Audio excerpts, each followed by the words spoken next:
the other day when you used the word faith, or I think talking about religions, and then you said the believers, and then the differ from faith.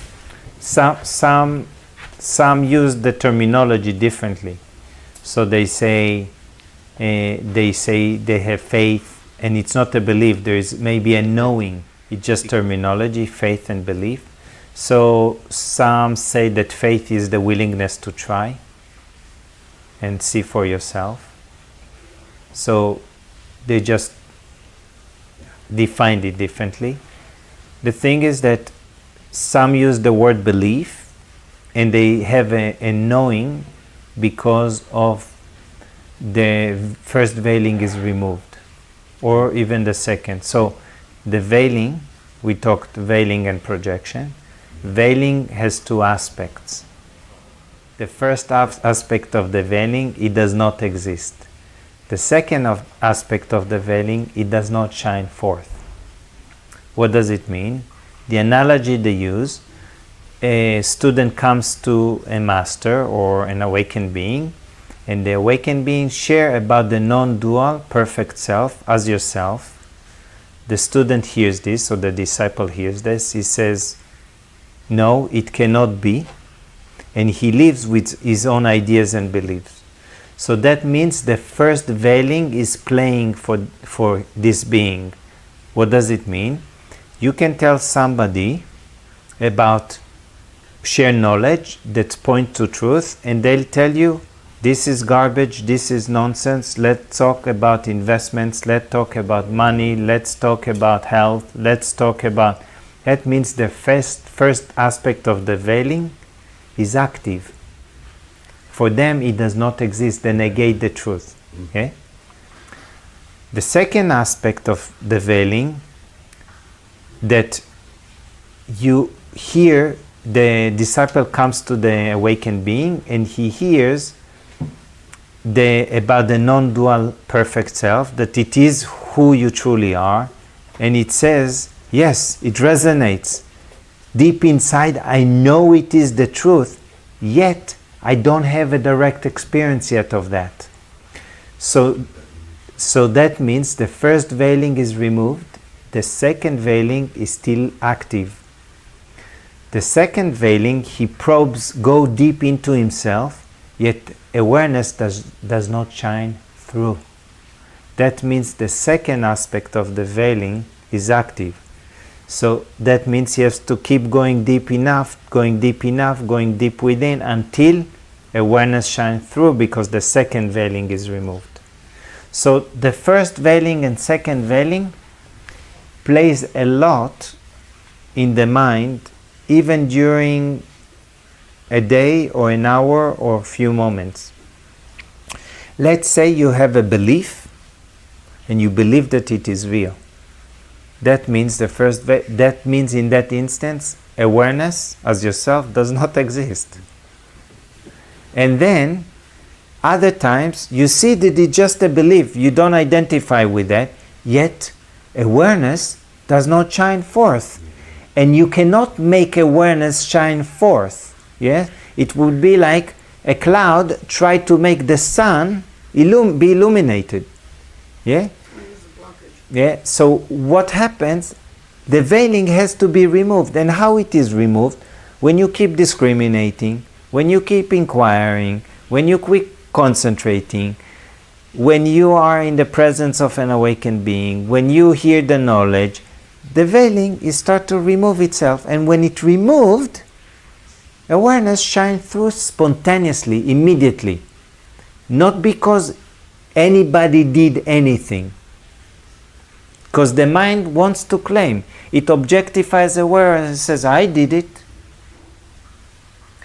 With enough experience, this arrogance will go away. Because you'll realize that from the mind perspective, you cannot do anything to awareness.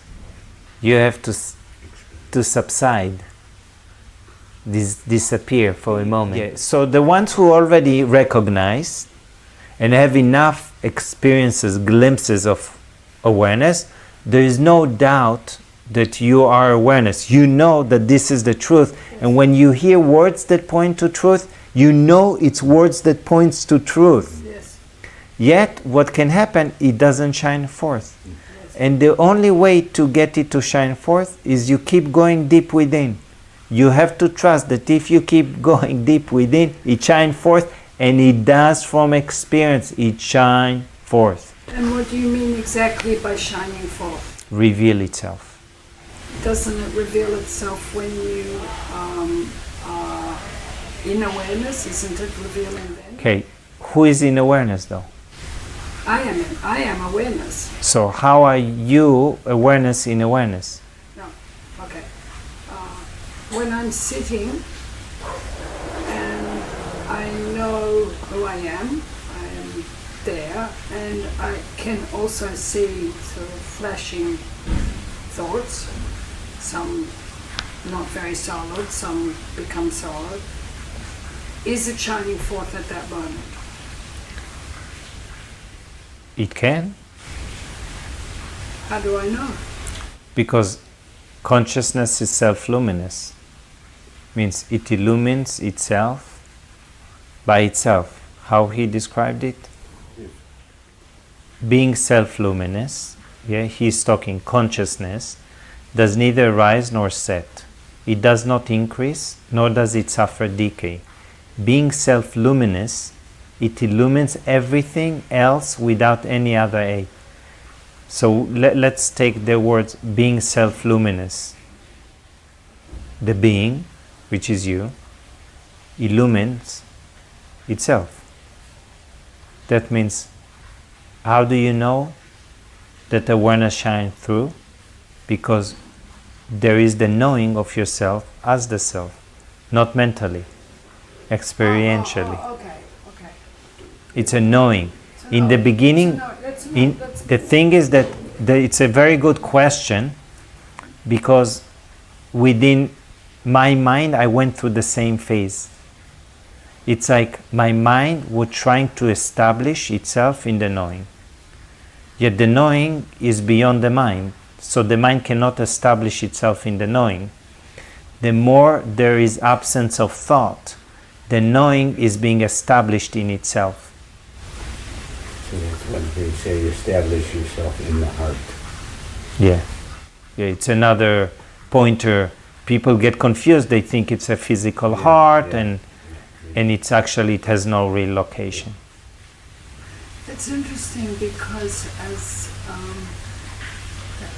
I said to you the other day, that the experience that I had in Mumbai was actually an awakening of the knowing of the self, of awareness, the knowing. Yes. And it actually presented itself through the body like this huge feeling of love. So the heart. Yeah, except that even that feeling is witnessed by you. Absolutely.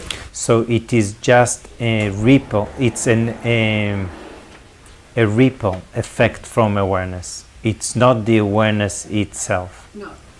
So Nazir Gadata is pointing that he is moving, he used to say in one of his videos, between two worlds, the absolute and the world of appearance, which is love. So that love is actually, we can say it's already the manifestation. Sensation. Yeah, it's a manifestation. And then people are looking for that experience, and that experience can be expressed many ways. Overflowing love, overflowing joy, overflowing or supreme bliss, and all of that is still witnessed by yourself.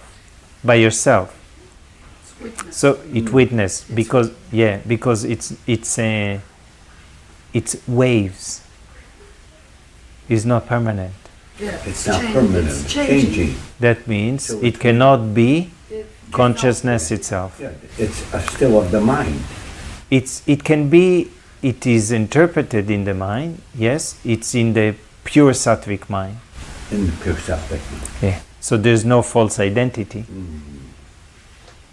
Yet there's no false identity. So this is The thing is that for majority of the people it fades away. And then they can be, I've met people 16 years searching, or 20 years or more searching for that particular experience.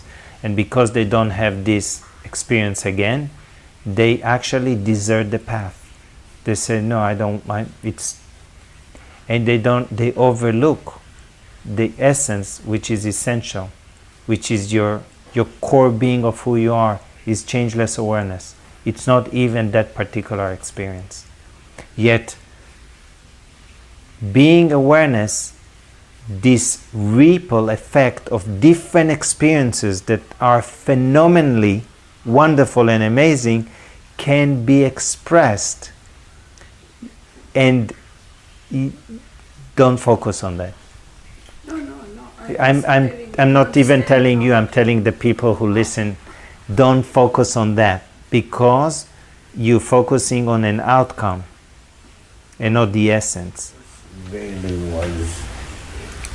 It does not exist. Second veiling. It doesn't shine forth. It does. I haven't Which is experienced what we're it. trying to Okay. get clarity on. Yeah, Yeah. that's right. That's Like the mind is saying, or the mind, let's say, sometimes the identification that arises, the false identification, is strong. Awareness doesn't shine through. What do you mean?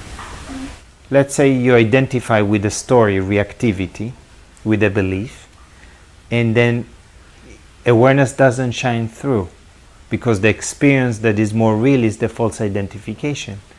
I said, It's more gross. yeah, I said, this is good, this is a blessing. Can you witness it? Can you watch it? Even if awareness doesn't shine forth, you're always watching. Just the mind is looking to get rid of that experience because it is attached to a future outcome, because it doesn't like it. So you have to cultivate the attitude of who cares? So it's the false identification. Yeah, who cares? Cultivate that attitude. Who cares? Who has the preferences? Who wants? Who is that one? Look for that one. Is there one? Like, as you look, something reveals. What? Mystery. You have to find out for yourself. This is why they ask Buddha, what is enlightenment? He said, it's the end of suffering. So the mind was clever and said, and then what? Like, that's not enough. Then he said, find out for yourself. It's you. You are the source of light. Find out for yourself. Be yourself. Realize yourself. Stay as yourself.